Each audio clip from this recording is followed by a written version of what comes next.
So, you bought Planet Coaster 2 and you really want to start in the theme park building atmosphere of gaming. Now, some of us have been to the theme parks a lot of times and they theme their places to the theme parks.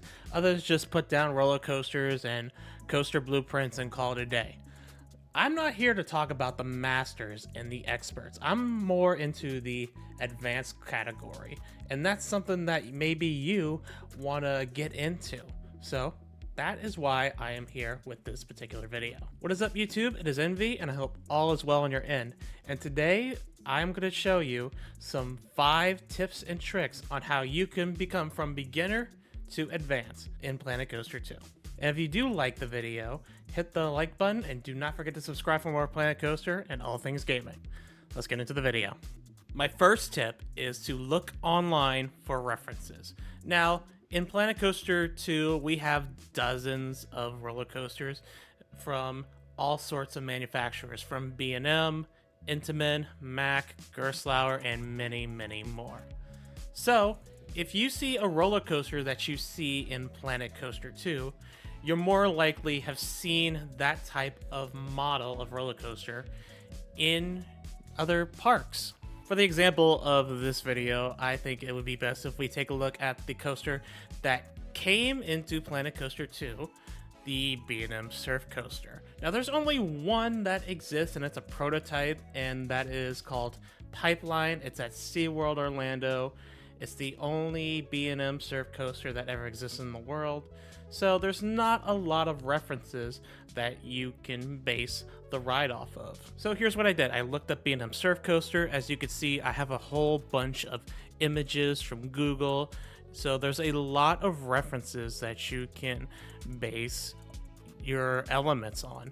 For example, there's like this element right over here. I might be covering it up. So like there's a lot of turns and there's a lot of airtime moments.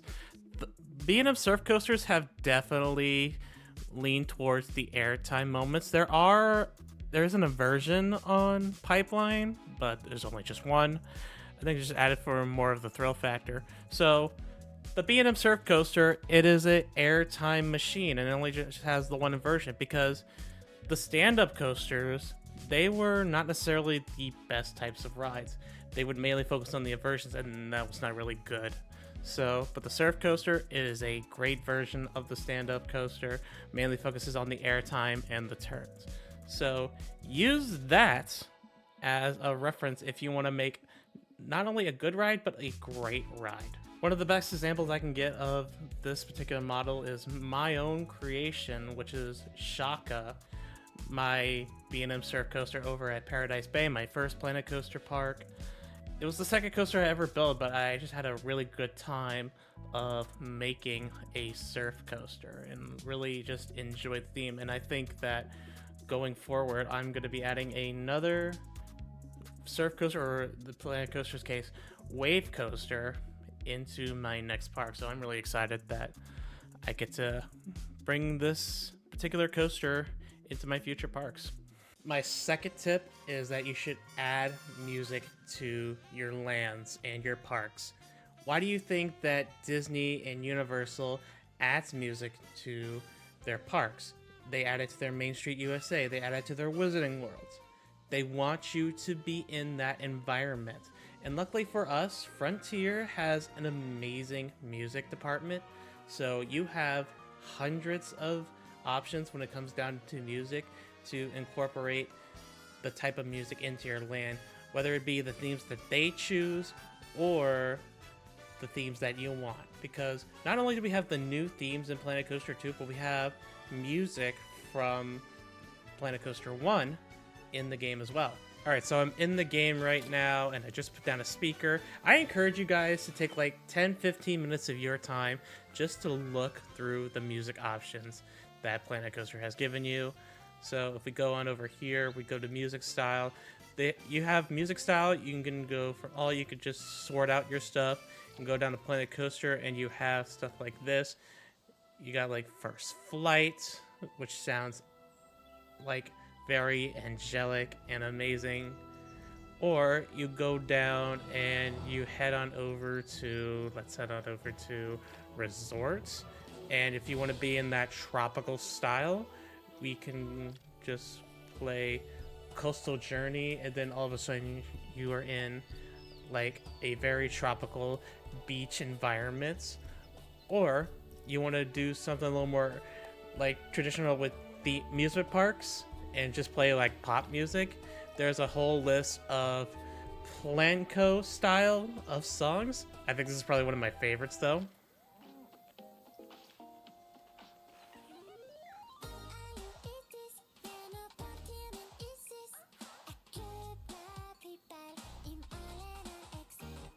It's such an earworm. I think I'm gonna add this to my next park. So you get the idea, right? If you look through the music catalog in Planet Coaster 2, you can get something very, very amazing. Now, I know I'm not gonna mention like the differences between PC and console because, well, for PC, you can add whatever music you want. This is Sydney Sprint from Mario Kart 8.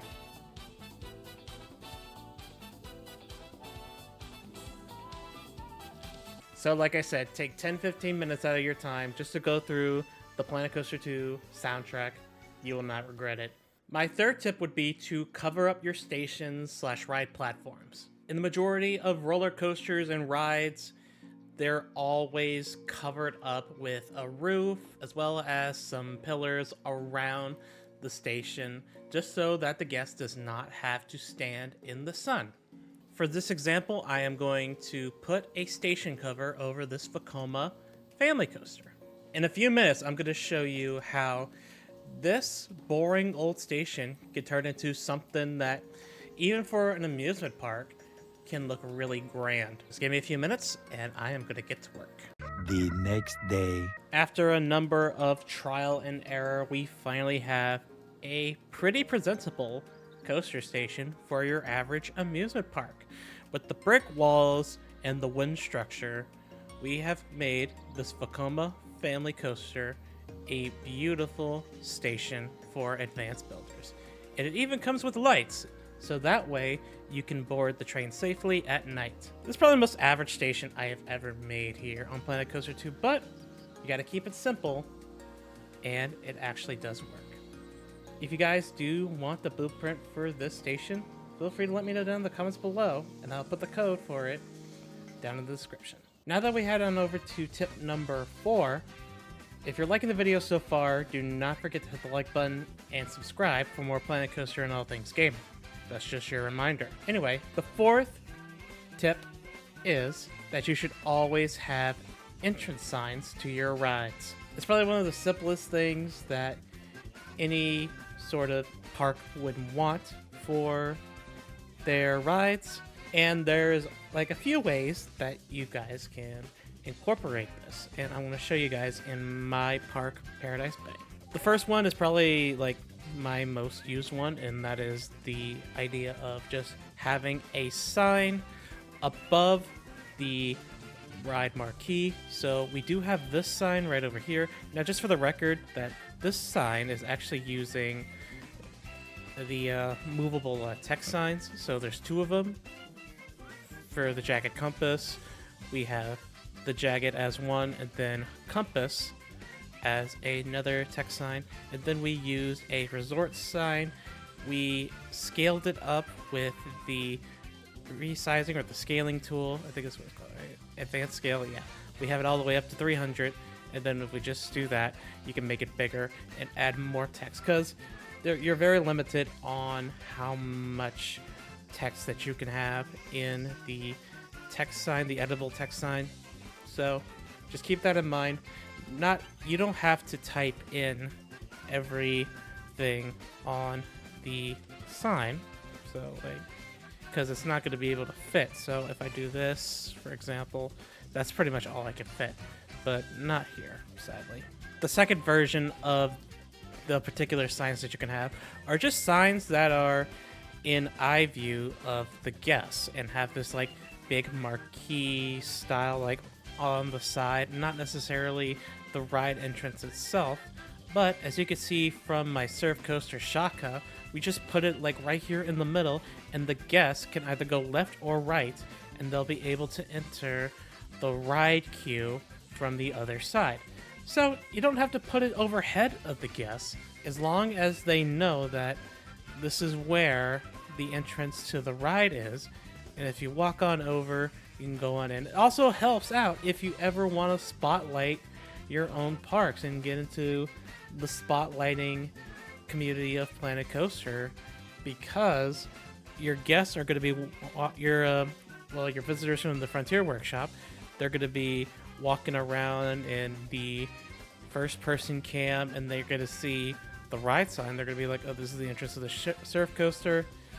Go on over here. They are entering the queue, and there you go. They make their way on over the queue. This ride. It's one of the simplest things you can have. Just don't put down Just don't put down rides and just put down queues, because in Planet Coaster 1 they used to have like these 2 pillars and then a ride attendant on the side. We don't have that anymore here on Planet Coaster 2. It's just the queues. There's a lot of different examples of having ride marquees to start off your queues, whether it be overhead or off to the side.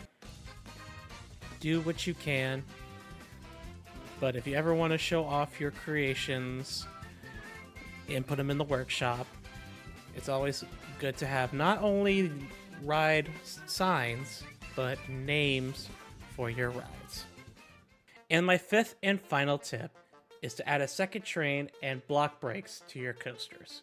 The majority of roller coasters that exist all over the world, more likely they have 2 train operations. How exactly do you get 2 trains into Planet Coaster 2? Well, I'm going to show you guys. So what you want to do, right, is you're going to head on over to the Ride Operations tab on your coasters. You're going to head on over to Operation Mode. There are 3 different types of modes. There are Standard, Block Section, and Lapping. You want to head on over to Block Section, and then that will give you the ability to add multiple coaster trains into your coaster. This will be able to give you more capacity for your ride, and as a tip, when you add multiple trains into your coasters, always add an additional block brake section to your coaster train. I probably made that sound weird, but here's what exactly I'm referring to. So this, for example, is a block section, and this right here is a block section. The station itself is also considered a block section, and also lift hills are also block sections as well. There are 4 different types of block sections. Forever, how many block sections you have, -1, and that's how many trains that you can have in your coaster. So I have 3 block sections, the station, and 2 block sections on the track here on Aviator. I can have 2 trains.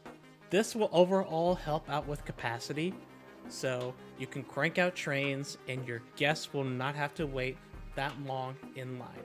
There is a very few exceptions to when block sections are not necessary. For example, there is the lapping. This is for like shuttle coasters, which are basically there's just one train. They can go forward and back and then get into the station real quick. There are very few coasters that do operate that. For example, there's the old school Vekoma looping coaster. There's also Vekoma family coasters that do the lapping with their family coaster, the family boomerangs, and Vekoma boomerangs. So there's very few cases where you do need the lapping section, but for majority of coasters, block sections are absolutely key. So I hope you guys do have a better understanding on how to become a beginner builder to an advanced builder, and hopefully you can grow your parks and your coasters to be better versions of your previous builds, and hopefully be better creators. And if you guys do like the series, do not forget to hit the like button and do not forget to subscribe for more Planet Coaster and all things gaming.